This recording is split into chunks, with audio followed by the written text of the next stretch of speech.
తెలంగాణ ఉద్యమ అభివందనాలు. ఎందుకంటే మొదటి తెలంగాణ నుండి కూడా నేను ఏ రకంగా తెలంగాణ కొరకు మాట్లాడుతున్నానో రైమాన్ భాయ్ జనం సాక్షి ఎడిటర్గా చూస్తూ ఉన్నారు. ధన్యవాదాలు రైమాన్ భాయ్, రాగానే మహిళకి అవకాశం ఇచ్చినందుకు. ఈరోజు సోషల్ మీడియాలో మరి నిన్న సీఎం రేవంత్ రెడ్డి గారు కూడా మరి అసెంబ్లీలో మాట్లాడినటువంటి సందర్భాన్ని మనం అందరం చూసాం. జర్నలిస్టులు అంటే దానికి ఒక వాల్యూ ఉంది సమాజంలో. జర్నలిస్టులు ఏదైనా చెప్తున్నారు అంటే అది నిజం చెప్తున్నారు, నిజం కావచ్చు అని చెప్పి ఇవాళ సమాజం ఆలోచన చేస్తూ ఉంది. ముందుగా మెయిన్ మీడియా ఏదైతే ఫెయిల్యూర్ అయింది కాబట్టి ఈరోజు సోషల్ మీడియా యాక్టివ్గా పనిచేస్తూ ఉంది. ప్రజలు కూడా సోషల్ మీడియానే చూస్తూ ఉన్నారు. ఈరోజు సోషల్ మీడియా అనేది ప్రభుత్వాలని పడగొట్టే స్థాయి వరకు వెళ్ళిపోయిందంటే మనం ఆశ్చర్యపడాల్సిన అవసరం లేదు ఈరోజు. ఎందుకంటే ఇప్పుడు గత ప్రభుత్వాన్ని దించిందంటే సోషల్ మీడియాలో పనిచేస్తున్నటువంటి సామాజిక కార్యకర్తలు కావచ్చు, అదేవిధంగా యూట్యూబ్ పెట్టుకున్నటువంటి చాలామంది, రఘు గారు ఇక్కడే ఉన్నారు, అదేవిధంగా చాలామంది మరి పనిచేసినటువంటి సందర్భాన్ని మనం చూసాం.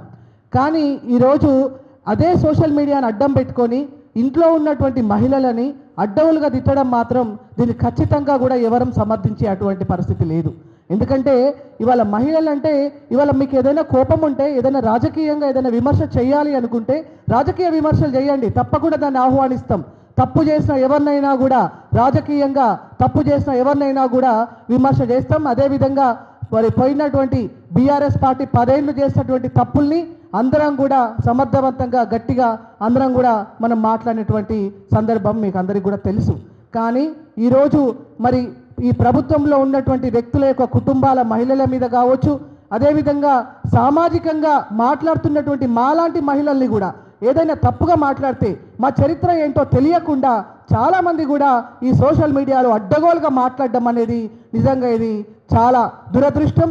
ఇది తెలంగాణ సమాజం కోరుకున్నటువంటి సంస్కృతి కాదని కూడా మీకు అందరికీ నేను తెలియజేసుకుంటా ఉన్నా. ఎందుకంటే ఇవాళ ఎవరికి కూడా తిట్టడానికి మహిళలే ఇవాళ గుర్తుకొస్తారా?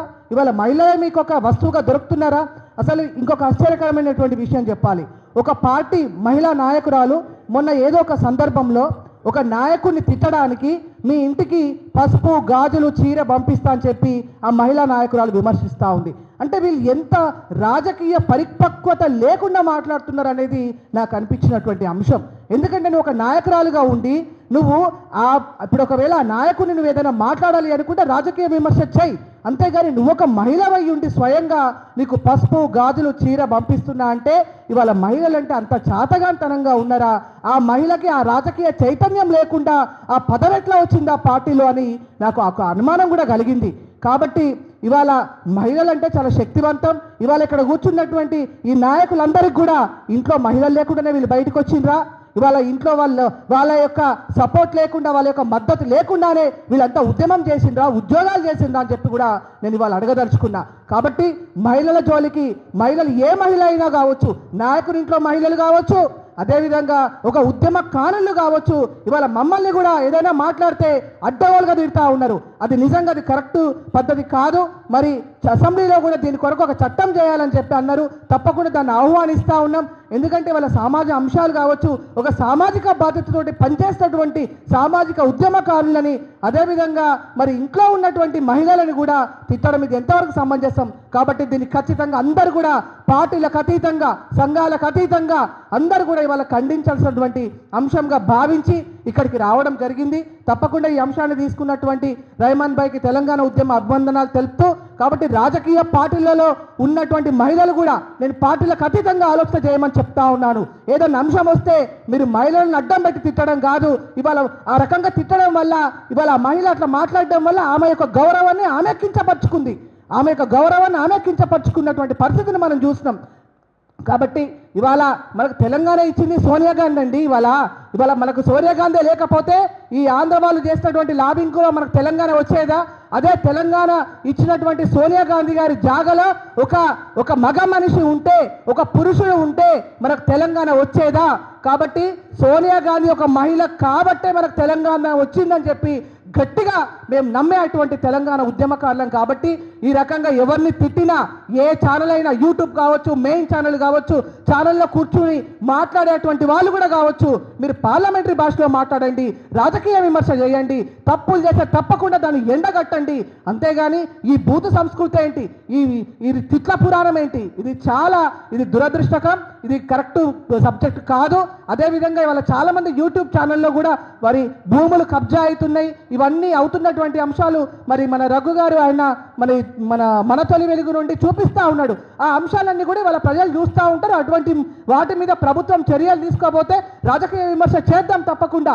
నాయకులు అటువంటి తప్పులను చేస్తే మనం మాట్లాడదాం. ఎందుకంటే మరి కబ్జా అవుతున్నటువంటి భూములను కాపాడాల్సినటువంటి బాధ్యత ప్రభుత్వంలో ఉన్న వాళ్ళది. కాబట్టి మరి వాళ్ళని చేయకపోతే ప్రభుత్వంలో ఉన్నవాళ్ళు కావచ్చు, గత ప్రభుత్వం చేసినటువంటి 10 ఏళ్ల తప్పులు కావచ్చు, తప్పకుండా రాజకీయ విమర్శలు చేద్దాం. కానీ ఇవాళ ఏ రకమైనటువంటి ఇటువంటి తిట్ల పురాణం ఏ ఛానల్ వాళ్ళు చేసినాం, ఎవరైనా ఒకవేళ కాకపోతే ఇవాళ ఛానల్ చేయాల్సినటువంటి బాధ్యతను ఒకటి చెప్పదలుచుకున్నా. ఇవాళ కోపంతో ఒక సామాన్యమైన పౌరుడు ఏదో ఒక భాష మాట్లాడింది అనుకో, కానీ ఛానల్లో పెట్టే వాళ్ళకు కొద్దిగానైనా కూడా ఒక జ్ఞానం ఉండాలి కదా. అంటే వాళ్ళు ఏదో మాట్లాడిండ్రు, మనం ప్రమోట్ చేస్తామనుకుంటే ఎట్లా? మనం మొన్నటికి మొన్న అల్లు అర్జున్ తీసినటువంటి సినిమా కోసం మనం అందరం ఏం మాట్లాడినాం, ఈ సమాజానికి మీరు ఏం నేర్పుతా ఉన్నారు, స్మగ్లర్ని ఒక హీరోగా ఎట్లా చూపిస్తారని చెప్పి ఇవాళ సమాజం అంతా మాట్లాడింది. మరి అటువంటి భాష మాట్లాడుతున్నటువంటి మరి వాళ్ళని మనం యూట్యూబ్లో ప్రమోట్ చేయడం అనేది ఏ రకమైనటువంటి సంస్కృతి? కాబట్టి దీన్ని మనం అందరం కూడా ఖండిద్దాం. ఈ విషయంలో తప్పకుండా మరి ఇవాళ ఏదైతే మరి అసెంబ్లీలో మరి దీని మీద ఇటువంటి భాష మాట్లాడకుండా దీని కట్టడి కోసము చట్టం చేయాలని చెప్పి మరి మాట్లాడారో దాన్ని తప్పకుండా ఆహ్వానిస్తూ ఉన్నాం. అదేవిధంగా గత బీఆర్ఎస్ చేసినటువంటి 6,50,00,000 కోట్ల అప్పులని మరి ఇవాళ వాళ్ళ ముక్కు పిండే వసూలు చేయాలి, వాళ్ళు దొబ్బిన డబ్బులన్నీ ఈ ప్రభుత్వం ఖచ్చితంగా కక్కియాలని చెప్పి మరి నేను చెప్తూ నాకు ఈ అవకాశం ఇచ్చిన మీ అందరికీ కూడా తెలంగాణ ఉద్యమ అభివందనాలు తెలుపుతా ఉన్నాను.